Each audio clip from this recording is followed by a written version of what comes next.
Morning 8th class. Last video में हमने पढ़ा था fuel efficiency, that is the calorific value of fuels. Calorific value हमने पढ़ी थी फ्यूल की, क्या होती है? It is the amount of heat produced when 1 kg of the fuel is completely burned. जब 1 किलोग्राम फ्यूल को आप कम्प्लीटली बर्न करते हो तो जितनी अमाउंट ऑफ हीट प्रोड्यूस होती है that is the calorific value of fuel. यानी कि कैलोरीफिक वैल्यू हमें बता क्या रही है कि एनर्जी कितनी प्रोड्यूस हो रही है। अब जितनी ज़्यादा एनर्जी प्रोड्यूस होगी, हम फ्यूल का यूज़ ही क्यों करते हैं? एनर्जी प्रोड्यूस करने के लिए। अब जितनी ज़्यादा एनर्जी प्रोड्यूस होगी हमारे लिए तो फ्यूल उतना ज़्यादा फ़ायदेमंद है। यानी कि अगर कैलोरीफिक वैल्यू हाई है तो फ्यूल हमारे लिए अच्छा है। ठीक है, फॉर एग्ज़ाम्पल जब हम 1 kg LPG को बर्न करते हैं तो 55,000 हमें किलो जूल एनर्जी मिलती है। 55,000 किलो जूल एनर्जी मिलती है। तो LPG की कैलोरीफिक वैल्यू क्या हुई? 55,000 किलो जूल पर किलोग्राम। वहीं जब हम वुड को बर्न करते हैं, दैट मीन्स लकड़ी को बर्न करते हैं, तो 17,000 किलो जूल एनर्जी मिलती है पर kg। यानी 1 किलोग्राम वुड को जब हम बर्न करेंगे तो अप्रोक्सीमेटली 17,000 एनर्जी मिल रही है, 17,000 किलो जूल। ठीक है, तो सेम अमाउंट ऑफ हम फ्यूल बर्न किया, सेम अमाउंट में दोनों को 1 kg लिया, लेकिन ज़्यादा एनर्जी हमें किससे मिली? LPG से। LPG से, ठीक है, कितनी मिली हमें? 55,000 किलो जूल। और जब हमने वुड को बर्न किया तो कितनी मिली? 17,000। हमने दोनों को 1 kg बर्न किया था लेकिन इससे हमें ज़्यादा एनर्जी मिली, यानी इसकी कैलोरीफिक वैल्यू ज़्यादा है। तो आप किसे प्रेफर करोगे, LPG को या वुड को? LPG को करोगे, क्योंकि एक तो इससे पोल्यूशन कम होगा LPG को बर्न करने से, और एनर्जी भी इसकी ज़्यादा है, दैट मीन्स कैलोरीफिक वैल्यू भी हाई है। तो जिस फ्यूल की कैलोरीफिक वैल्यू हाई होती है वो अच्छा फ्यूल होता है। तो अब हम पढ़ते हैं characteristics of an ideal fuel. Ideal fuel होता है एक अच्छा फ्यूल। अच्छे फ्यूल की क्या कैरेक्टरिस्टिक्स हैं, क्या क्या उसके अंदर प्रॉपर्टीज़ होनी चाहिए, कब हम एक फ्यूल को अच्छा फ्यूल बोलेंगे? देखो, एक तो अभी हमने पढ़ा कि एक हाई कैलोरीफिक वैल्यू होनी चाहिए, हाई एनर्जी देना चाहिए उस फ्यूल को हमें।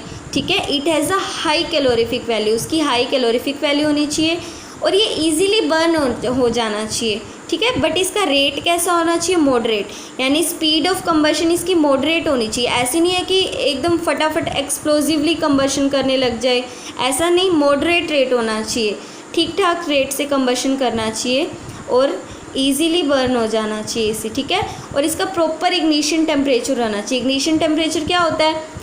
It is the minimum temperature when a fuel get started burn. जब वो बर्न करना स्टार्ट कर देता है, मिनिमम टेम्परेचर को बोला जाता है।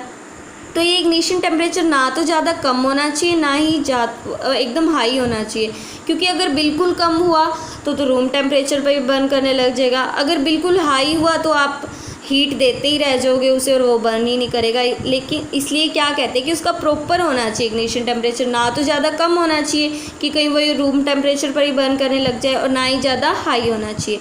और क्या हो सकती है कि it does not produce any harmful gases. इसको बर्न करने पे कोई हानिकारक गैसेस प्रोड्यूस नहीं होनी चाहिए जो हमारे एनवायरनमेंट को पोल्यूट करें, ना ही इसको जलाने के बाद कोई रेजिड्यू बचना चाहिए। रेजिड्यू इन द फॉर्म, जैसे वुड को बर्न करते तो पीछे रेजिड्यू बचता है ना राख की फॉर्म में, तो ऐसा कोई फ्यूल को जलाने पर रेजिड्यू ना बचना चाहिए, वो आइडियल फ्यूल माना जाता है। और सस्ता होना चाहिए, इजीली अवेलेबल होना चाहिए, इसकी ट्रांसपोर्टेशन पे इतना खर्च नहीं आना चाहिए, इजी टू ट्रांसपोर्ट होना चाहिए, एक जगह से दूसरी जगह पर ले जाना भी आसान होना चाहिए और एनवायरनमेंट को पोल्यूट ना करे। बस ये आइडियल फ्यूल की क्या होगी? कैरेक्टरिस्टिक्स हो गई, यानी प्रॉपर्टीज़ हो गई। अब हम पढ़ते हैं फ्लेम के बारे में। फ्लेम क्या होती है? जिसे आप हिंदी में लपट या फिर ज्वाला बोलते हो ना, वो होती है फ्लेम। जब आप मैग्नीशियम के रिबन को बर्नर पे जब आप जलाते हो तो एक सिल्वरी वाइट कलर की फ्लेम प्रोड्यूस होती है। ठीक है, अब फ्लेम प्रोड्यूस ही कब होती है? जब भी गैसीय सब्सटेंस बर्न करते हैं ना, तब भी फ्लेम प्रोड्यूस होती है। अगर कोई आपने सॉलिड या लिक्विड फ्यूल ले रखा है, फ्यूल वर्ड यूज़ किया जा रहा है ना, दैट मीन्स वो कंबस्टिबल है। अगर सॉलिड या लिक्विड फ्यूल है, अगर वो प्रोड्यूस कर रहा है फ्लेम, दैट मीन्स वो सॉलिड या लिक्विड फॉर्म में नहीं वो बर्न हो रहा, पहले उसके वेपर्स बन रहे हैं, वो गैसियस फॉर्म में कन्वर्ट हो रहा है, तभी फ्लेम बनती है, अदरवाइज़ फ्लेम नहीं बनती। ठीक है, अगर गैसियस सब्सटेंस बर्न होता है तब भी फ्लेम बनती है। अगर आपने कोई सॉलिड सब्सटेंस ले रखा है या फिर लिक्विड ले रखा है, अगर उसकी फ्लेम बन रही है दैट मीन्स वो सॉलिड या लिक्विड फॉर्म में बर्न नहीं कर रहा, उसके पहले वेपर्स बन रहे हैं, वो बर्न कर रहे हैं, गैसियस फॉर्म में आ रहा है वो सब्सटेंस, तब भी फ्लेम बनेगी, अदरवाइज़ फ्लेम नहीं बनेगी। अब फ्लेम आपने कहाँ कहाँ पर देखे, देखो एलपीजी बर्न करती है तो फ्लेम बनती है क्योंकि गैस है, liquid petroleum gas. Biogas burn करती है तो फ्लेम बनती है। आपने कभी कोयले में देखी है फ्लेम? नहीं होगी, कोयले में फ्लेम नहीं होगी। वो रेड कलर में ग्लो करता है कोयला, क्योंकि उसकी वेपर्स नहीं बनते, ठीक है, वो वेपराइज नहीं होता, उसकी गैस नहीं बनती। अगर गैस बनती होती तो वो उसकी फ्लेम भी प्रोड्यूस होती। चारकोल की फ्लेम नहीं बनती क्योंकि वो गैसियस फॉर्म में कन्वर्ट ही नहीं होते। फ्लेम तो वहीं बनती है जहाँ वो सब्सटेंस गैसियस फॉर्म में कन्वर्ट होता है। अब आप सोचोगे आप तो कैरोसिन का लैंप लेके आते हो, उसमें कैरोसिन डालते हो, वो तो लिक्विड फॉर्म में है, फिर उसकी फ्लेम कैसे बनती है? देखो आपने डाला तो लिक्विड ही है, जब आप हीट देते हो ना तो कैरोसिन जो होता है लिक्विड फॉर्म में उसके वेपर्स बनते हैं। कैरोसिन लिक्विड नहीं जलता, उसके वेपर्स जलते हैं, वो गैसियस फॉर्म में कन्वर्ट होता है, ठीक है, वो गैस जलती है ना तब ये फ्लेम आती है। ऐसी लिक्विड पेट्रोलियम गैस, वो गैस जलती है तब फ्लेम आती है, ठीक है, जब भी गैसियस सब्सटेंस जलेगा तब भी फ्लेम आएगी। अब देखते हैं हम example, some of the substances which burn by producing flame. कुछ ऐसे सब्सटेंसेस के एग्जांपल जो बर्न होने पर फ्लेम प्रोड्यूस करते हैं। For example LPG, biogas, wax. Wax क्या होता है? मोम। ये भी वेपर्स की फॉर्म में कन्वर्ट होता है। आपने कैंडल देखी होगी ना, कैंडल में वैक्स ही बनी होती है कैंडल, उसकी भी तो फ्लेम होती है। ये वैक्स है ना, वैक्स के वेपर्स बनते हैं, वो वेपर्स बर्न करते हैं, ठीक है। अब कैम्फर देखा होगा आपने, कपूर। कैम्फर सीधा बर्न नहीं होता, इसके वेपर्स बनते हैं, वो बर्न होता है। मैग्नीशियम, इसके वेपर्स बनते हैं। कैरोसिन ऑयल और मस्टर्ड ऑयल, ठीक है, इन सभी के वेपर्स बनते हैं, वो वेपर्स बर्न होते हैं। अब जैसे चारकोल है, एक सॉलिड फ्यूल है, चारकोल वेपराइज नहीं होता, इसलिए इसकी फ्लेम भी प्रोड्यूस नहीं होती, इसलिए सिर्फ ये कंबशन के टाइम ग्लो करता है, यानी इसकी सिर्फ चमक दिखाई देती है, ये फ्लेम प्रोड्यूस नहीं करता। कोल होता है, कोयला, ये भी फ्लेम प्रोड्यूस नहीं करता, बस रेड कलर का हो जाता है, जब गर्म करते हैं इसे तो रेड कलर का हो जाता है। अब फ्लेम का कलर डिपेंड करता है on the supply of oxygen, कि उसे ऑक्सीजन की फ्यूल को ऑक्सीजन की सप्लाई कितनी मिल रही है, उस पे डिपेंड करेगा उसकी फ्लेम का कलर। फॉर एग्ज़ाम्पल, अगर फ्यूल को ऑक्सीजन की इनसफिशिएंट सप्लाई यानी प्रॉपर सप्लाई नहीं हो रही तो क्या वो फ्यूल कम्प्लीटली बर्न करेगा? फ्यूल को तो जलने के लिए ऑक्सीजन ही चाहिए, अगर उसे ऑक्सीजन ही नहीं मिल रही तो वो फ्यूल पूरा जलेगा ही नहीं, ठीक है। तो ऑक्सीजन की अगर इनसफिशिएंट सप्लाई है तो फ्यूल का कलर कैसा होता है? येलो फ्लेम होती है। फ्लेम का कलर कैसा होता है? येलो, अगर ऑक्सीजन की इनसफिशिएंट सप्लाई है। फ्लेम का कलर डिपेंड करता है ऑक्सीजन की सप्लाई पर। फॉर एग्ज़ाम्पल, किसी भी फ्यूल को बर्न होने के लिए ऑक्सीजन चाहिए होती है, अगर ऑक्सीजन ही नहीं मिलेगी तो फ्यूल बर्न कैसे होगा? कम्प्लीटली बर्न नहीं होगा ना। फॉर एग्ज़ाम्पल, आपने एक कैंडल ली, वो किसकी बनी होती है? हाइड्रोकार्बन्स की, यानी हाइड्रोजन और कार्बन्स होते हैं उसके अंदर। उसको आपने कैंडल को आपने बर्न किया, अगर उसे ऑक्सीजन की प्रॉपर सप्लाई नहीं होगी तो जो फ्यूल जिस चीज़ का बना हुआ है वो भी कम्प्लीटली बर्न नहीं होगा। अब कैंडल बनी होती है हाइड्रोकार्बन्स की, अगर इसे प्रॉपर सप्लाई नहीं मिलेगी तो यानी कार्बन के पार्टिकल्स कुछ अनबर्न रह जाएंगे, यानी जलेंगे नहीं। अब जो हीट हमने दी उसकी वजह से क्या होगा? कार्बन के पार्टिकल्स हॉट हो जाएंगे, गर्म हो जाएंगे, जिसके कारण फ्लेम का कलर कैसा हो जाता है? येलो हो जाता है। कार्बन के पार्टिकल्स की वजह से होता है वो, क्योंकि फ्यूल का कंप्लीट कंबशन ही नहीं हो रहा, कार्बन के पार्टिकल्स रह रहे हैं, तो हीट की वजह से कार्बन के पार्टिकल्स गर्म हो जाते हैं और फ्लेम का कलर येलो हो जाता है।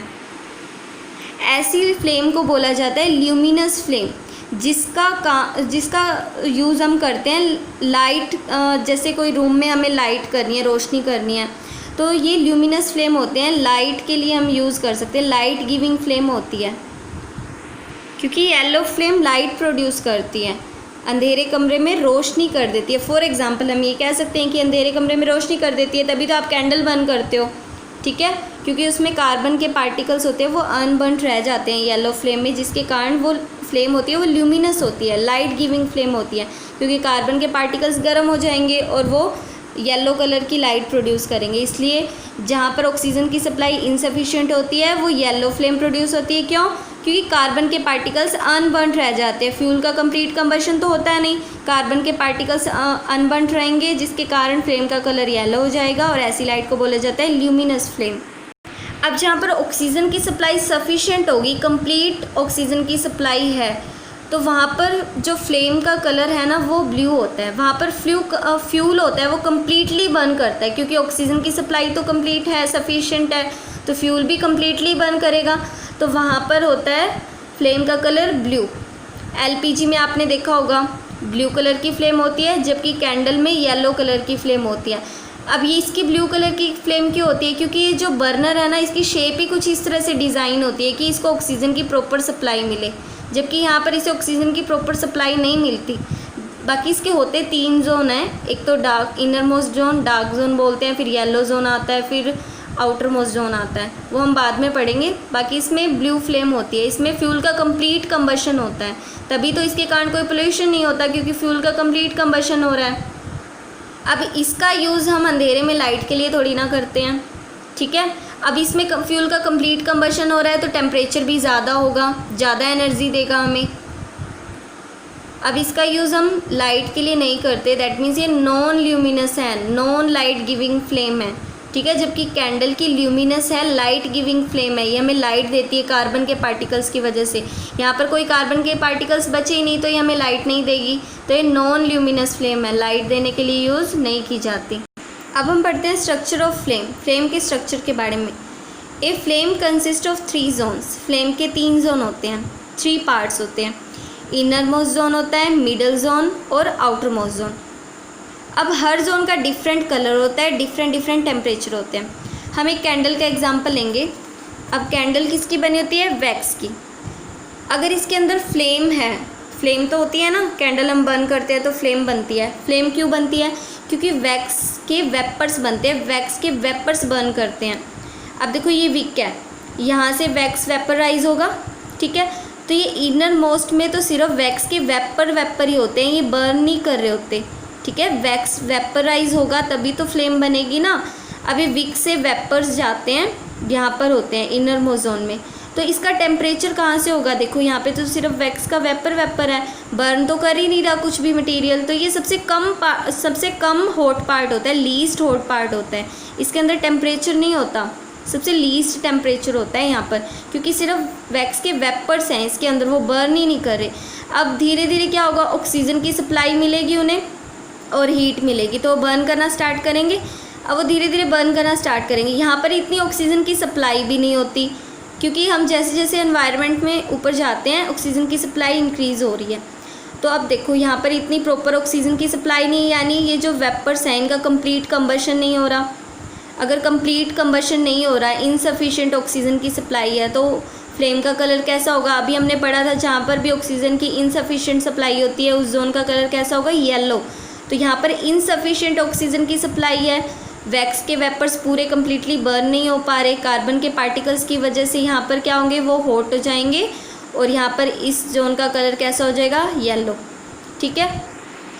अब देखो वैक्स के वेपर्स यहाँ पर तो बर्न हो नहीं रहे थे, यहाँ पर उनका इनकम्प्लीट कंबशन हुआ, फिर जो वैक्स के वेपर्स बचेंगे वो ऊपर जाएंगे, ठीक है। यहाँ पर ऑक्सीजन की सप्लाई भी सफिशिएंट है, ठीक है, तो वो कम्प्लीटली बर्न करना स्टार्ट करेंगे वैक्स के वेपर्स। तो यहाँ पर उनको ऑक्सीजन की सप्लाई सफिशिएंट हो रही है, इसलिए वो कम्प्लीटली बर्न करेंगे। तो यहाँ पर जो फ्लेम का कलर होगा वो कैसा होगा? ब्लू। पहले तो वैक्स के वेपर्स थे, फिर उनका पार्शियल कंबशन हुआ, फिर उनका कंप्लीट कंबशन हुआ। पार्शियल कंबशन की वजह से येलो कलर आया, क्योंकि ऑक्सीजन की सप्लाई सफिशिएंट नहीं थी। फिर ऑक्सीजन की सप्लाई सफिशिएंट थी, कंप्लीट कंबशन हुआ, इसलिए फ्लेम का कलर कैसा आया? येलो। यहाँ पर तो देखो कंबशन हो ही नहीं रहा था वैक्स का कलर्स का, तो यहाँ पर टेम्परेचर सबसे कम, फिर कंबशन होने लगा तो ठीक ठाक टेम्परेचर होगा, मॉडरेटली हॉट पार्ट, ठीक है, यानी इससे तो ज़्यादा होगा। अब आगे जाके उनका कंप्लीट कंबशन हुआ, ऑक्सीजन की सप्लाई सफिशिएंट हुई, तो ये सबसे ज़्यादा हॉट पार्ट है, क्योंकि यहाँ पर फ्यूल का कंप्लीट कंबशन हो रहा है। ये सबसे ज़्यादा हॉट पार्ट, उससे कम इसका, और सबसे कम इनर मोस्ट वाले का, ठीक है। अब हम देखें तो आउटर मोस्ट जो जोन है इसे बोलते हैं आउटर मोस्ट, ये मिडल जोन और ये inner most. Outer most zone blue colour का है ना, तो इसे बोलेंगे नॉन ल्यूमिनस, क्योंकि जो भी ब्लू कलर की फ्लेम होती है उसे बोलते हैं नॉन ल्यूमिनस फ्लेम। ये कैसी है? ल्यूमिनस। मिडल जोन को बोलोगे ल्यूमिनस, और अंदर वाले जोन को क्या बोलोगे? ये लीस्ट हॉट पार्ट है, और यहाँ पर अनबर्न्ड वैक्स के वेपर्स हैं, और इसका कलर कैसा है? ब्लैक। तो ये जो एक्टिविटीज़ हैं ये आपने खुद से रीड आउट करनी है।